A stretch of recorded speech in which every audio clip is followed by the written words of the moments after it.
አቤል ጽዮንን ያጠመደበትን ወጥመድ ዳጊ ስላከሸፈበት ዳጊን ለመበቀል ፎቶውን ወደ ናታን በመላክ ናታን ፎቶውን ሲያይ ተበሳጭቶ ነበር። በዛውም ላይ በቀጥታ ደውል በመደወል ይህን ሁሉ ያደረገው ያ ዳጊ የሚባለው ልጅ ነው በማለትም መልእክት አስቀምጦ ነበረ። ናታን በወቅቱ በጣም ተበሳጭቶ ወደ ዳጊ በመሄድ በዚህ መልኩ እንደምታዩት ዳጊን ሲያፋጥጠው ነበረ። ሰላም ሰላም፣ ውድና የተከበራችሁ የዜድ ሀበሻ ቤተሰቦች ለቻናሉ አዲስ ከሆናችሁ ሰብስክራይብ በማድረግ እንደዚሁም ቪዲዮን በላይክ መጀመር አትርሱ። ሐረግ ድራማ ቀጣይ ፓርቲ ይዤላችሁ መጥቻለሁ። እስከ መጨረሻው ድረስ አብራችሁን ለመቆየት ሞክሩ። እንደሚታወቀው ካሳለፍነው ፓርት ላይ ጽዮንን ያጠመዳት የያፌት ያክስቱ ልጅ አቤል ጽዮንን ፎቶዋን በመያዝ እንደዚሁም ደግሞ በተደጋጋሚ ላገኝሽ እያለ ካልሆነ ግን ፎቶሽ ወደ አልጠበቅሽው ሰው ይላካል ወይም ወደ ማህበራዊ ሚዲያ ይጋለጥብሻል በማለት ጽዮንን በብዙ ነገር ሲያስፈራራት ነበረ።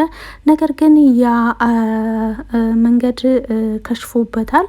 እንደሚታወቀው በድምጽ ቅጂ መረጃ ስለያዙበት ካሁን በኋላ ይህ ነገር ምንም አይሰራም ስላሉት በዛ ተስፋ ስለቆረጠ የእሱንና የጽዮንን ፎቶ ወደ ናታን ይልካል ማለት ነው። ናታንም እየተላከለትን ቴክስት አይቶ በመበሳጨት ላይ ሳለ መልሶ ይደውልለታል አቤል ለናታን።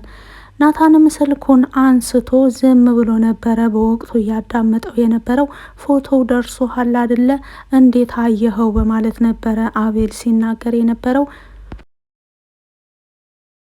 ናታንም በጣም በመበሳጨት ላይ ቢሆንም እንዴት ይህ ነገር እንዴት ሊሆን ቻለ በማለት ጠይቋል። ይህ ሁሉ ስራ የማን ስራ እንደሆነ ታውቃለህ? በማለትም ሲጠይቀው ተናገር፣ የምትናገር ከሆነ ተናገር፣ ያለበለዛ ስልኩን ልዘጋው ነው በማለት ናታን ተበሳጭቶ ሲናገር፣ አቤልም ይህ ስራ የዳጊ ነው በማለት ይነግረዋል። ከዛም በኋላ ናታን ስልኩን መዝጋቱን እንኳን እርግጠኛ አይደለም። እየገሰገሰ ወደ ዳጊ ቤት ነበረ የሄደው። እንደሚታወቀው ሰሞኑን ወይዘሮ ገነት ጉልት ገበያ ጀምራለች፣ ቤት አትውልም። ዳጊ ብቻውን ነበረ። ወንድሟ በብስጭት ከግቢ ሲወጣ ያየችው ጽዮን ደግሞ ወንድሟን ተከታትላ እየሄደች ነበረ። ነገር ግን ወንድሟ ቀጥታ ወደ ዳጊ ቤት ወደነ ወይዘሮ ገነት ቤት እንደገባ ስታረጋግጥ በወቅቱ ከዳጊ ጋር የሆነ ጉዳይ ኖሮበት ይሆናል በማለትም ራሷን ለማረጋጋት ሞክራ ነበረ። ነገር ግን ወደ ውስጥ ተከታትላ ስትገባ ያገኘችው ነገር በጣም ከባድና በጣም ያስደነገጣት ነገር ነበረ። በነገራችን ላይ ሰሞኑን ናታን የሆነ ተንኮል ያሰበው ነገር አለ። በዚህ በአዲሷ ፍቅረኛው በዲያራ ቤተሰቦች ላይ ያሰበው ነገር አለ። እናም እንግዲህ ከዲያራም ሆነ ከዲያራ ቤተሰቦች ጋር ለመቀራረብ እየሞከረ ነው። ይሄንን መንገድ ደግሞ ከቢንያም ጋር እንደጀመሩትም ነው የሚያሳየው። በዚህ ፍጥነት ይሳካል ብዬ አላሰብኩም ነበረ በማለትም ካሳለፍናቸው ፓርቶች ላይ ቢኒ ሲናገር ነበረ። እንግዲህ የሆነ ባለው ነገር ናታን ደስተኛ ነው። ምክንያቱም የሆነ ያቀደው ነገር ስላለ በዛ መልኩ ደስተኛ ይመስላል። የዲያራ እናት ደውላም ቶሎ ላገኝህ እፈልጋለሁ፣ ለማንም ወደ የት እንደምትሄድ ሳትናገር ቀጥታ ወደ ምልክልህ አድራሻ ና በማለትም የዲያራ እናት ወደ ቤቷ እንድመጣ አድርጋው ነበረ። ወደ ቤቷም ከሄደ በኋላ የተጠየቀው አንዳንድ ጥያቄ አለ። እሱም ጥያቄ ምንድነው? በዋናነት ምንድነህ? ማነህ? ለምን ልጄን አገትካት? በማለት ነበረ የተጠየቀው። ናታንም እኔ ሰው አላገትኩም፣ ማንንም አላግትም። ስታስቢው እኔ ሰው የማገት አቅም ቢኖረኝ እንዴት እንደዚህ ቦዘኔ ስራ አጥ ሆኜ እቀመጣለሁ? እኔ እኮ ስራ አጥ ሰው ነኝ በማለት ራሱን ቀለል አድርጎ ይነግራታል። ወይዘሮ ትዝታም ያዘጋጀቻቸውን ለናታን ያዘጋጀቻቸውን ጥያቄ አንዳንድ ጥያቄዎችን ከጠየቀችው በኋላ ናታንም ወይዘሮ ትዝታን ለማሳመን የቻለውን ነገር አድርጎ መልስ ሰጥቷታል። ነገር ግን ወይዘሮ ትዝታ አሁንም ሆነ ወደፊት አይኔ ካንተ ላይ ነው፣ በደንብ እከታተልሃለሁ በማለትም ነግራው ነበረ። ነገር ግን ወደ እኔ ስትመጣና እኔ ደውዬልህ ወደ ቤት እንድትመጣ ሳደርግ ምን ትለኛለች ብለህ አሰብክ? በማለትም ወይዘሮ ትዝታ ለናታን ጠይቀው ነበረ። ናታንም እኔ ብዙ ነገር አስቤያለሁ በማለት ይመልሳል። ለምሳሌ ምን አሰብክ? በማለትም ወይዘሮ ትዝታ ስትጠይቀው ለምሳሌ ዲያራ ልደት ሆኖ አንዳንድ ሰርፕራይዞችን ልናደርጋት አስበሽ ይሆናል ብዬም አስቤያለሁ። ሌላ ደግሞ ዲያራ እናቴ ስራ ታገኝልሃለች ስላለችኝ ምናልባትም ስራ አግኝተሽልኝ ሊሆን ይችላል። በቃ በብዙ ነገር አስቤያለሁ በማለትም የተለያዩ ምክንያቶችን ሲናገር ራስህን እንደምንድን ነው የምታስበው? የዲያራ ልደትና ያንተ መምጣት ምን ያገናኘዋል? በማለትም ይልቁንስ አንተ ማነህ የሚለውን ወደ ጥያቄውን ወደ ራሱ በመመለስ አንዳንድ መልሶችን እንዲመልስላት ካደረገች በኋላ አይኔ ካንተ ላይ ነው፣ በደንብ ጥንቃቄ ማድረግ አለብህ በማለት ወይዘሮ ትዝታ ታስጠነቅቀዋለች ናታንን ማለት ነው። እሺ በቃ በማለት ከወይዘሮ ትዝታ ቤት ለመውጣት ሲነሳ ፊቱ ላይ የሚታየው የሆነ የተንኮል ሳቅ ነበረ።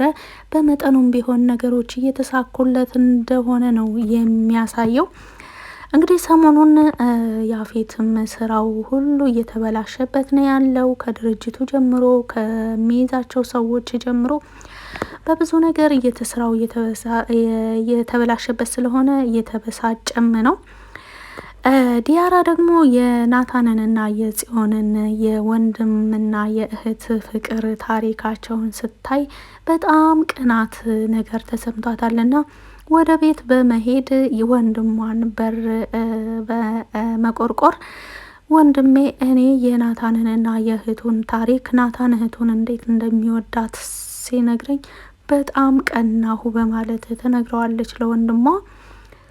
ወንድሟን በወቅቱ እህቴ እኔ እኮ በጣም ነው የምወድሽ፣ እኔም እኮ በጣም እወድሻለሁ በማለት ሲነግራት ታዲያ ለምንድን ነው የተቀየርከው? እንደ በፊቱ እኮ አይደለህም። ጸባይህን በዚህ መልኩ ሊቀይርብህ የቻለው ነገር ምንድን ነው ወንድሜ? እስኪ ንገረኝ በማለት የምትጠይቀው ሌላ ጊዜ እነግርሻለሁ፣ አሁን ግን የሚጨርሰው ስራ አለብኝ በማለት ነበረ ትቷት ወደ ውስጥ የገባው።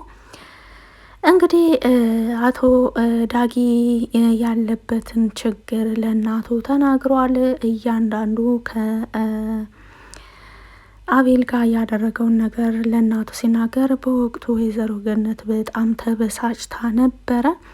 ነገር ግን ከሌላ ሰው ከምትሰማ ከሱ ብትሰማ ስለሚሻል በዚህ መልኩ ነግሯታል ማለት ነው። ሌላ እንደሚታወቀው ወይዘሮ ሉሊት እንግዲህ በተላከላት አድራሻ ሄዳ ራሷን አደጋ ላይ ጥላለች። ወይዘሮ ሉሊትና አለቃዎቿ በተለይ እሷን በደንብ ስለሚያውቋት፣ እሷ ግን ምንም አይነት ችግር ቢደርስባት ማንም ብላ እነሱን መያዝ ስለማትችል በጣም ግራ ስለተጋባች ነው ወደ ተላከላት አድራሻ በመሄድ ራሷን ችግር ላይ ልትጥል የቻለችው። ሌላ ኤፍራታም የእናቷን የወይዘሮ ገነትንና የእሷን የእናትነት ምርመራ ማድረግ ፈልጋለች። ለዛም ደግሞ ይበቃኛል የምትለውን ገንዘብ መጠኑን ከሐኪም ቤት ደውላ ስለጠየቀች በግምትም ቢሆን በማለት በግማሽ እንድታበድርኝ ብር እንድትሰጭኝ ብላት ነበር ለቤዛ ደውላ። እንደምታውቁት ግማሹን ከቤዛ ከጠየቀች በኋላ ግማሹን ደግሞ ከያፌት ነበረ ልትጠይቀው የነበረው። ቤዚ ግማሹን ለመስጠት ተስማምታ ስልኩን ከዘጋች በኋላ ናታንም ያፌት ወደ ቤት ሲመጣ በወቅቱ ጠይቀው ነበረ ብር እንደሚያስፈልጋት፣ አንዳንድ ነገሮችን ለመግዛት ብር ያስፈልገኛል ብትለውም ያፌት ግን ብር አይደለም የሰጣት ሰው አዘጋጅልሽና ሄዳችሁ ትገዛላችሁ ወይም ደግሞ እኔ ከስራ ስመለስ አብረን ሄደን እንገዛለን ነበር ያላት።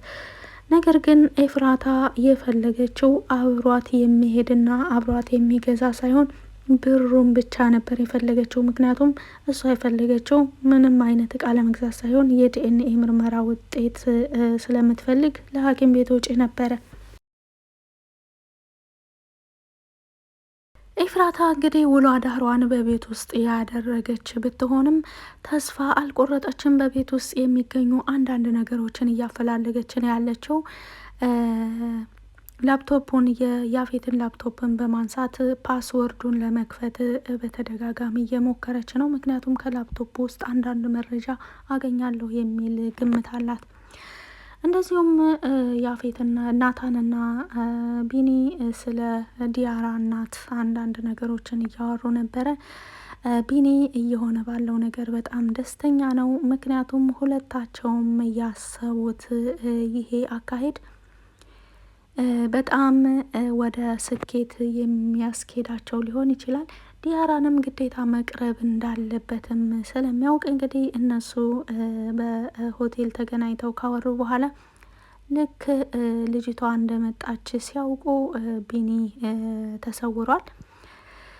ልጅቷም ምንም አይነት ጥርጥር ያላትም ናታን ላይ። ስለዚህ እየሆነ ባለው ነገር ናታን ደግሞ ምን አለ፣ ወደ ሀገር ቤት ልሄድ ነው የሆነ ስራ እዛ ተገኝቶልኝ ምናምን በማለት ዲያራ ደግሞ ጭራሽ ወደ ሀገር ቤት መሄድ የለብህም በዚህን ሳምንት ውስጥ እናቴ ስራ እንድታገኝልህ አደርጋለሁ በማለትም ተስፋ ሰጥተዋለች። እንግዲህ የዲያራና የናታን ጉዳይ ምን ድረስ ይሄዳል? እናቱስ የዲያራ እናትስ ትደርስበታለች አትደርስበትም የሚለውን እንደዚሁም የኤፍራታን የዲኤንኤ ውጤት በቀጣይ ፓርት ላይ የምናይ ይሆናል።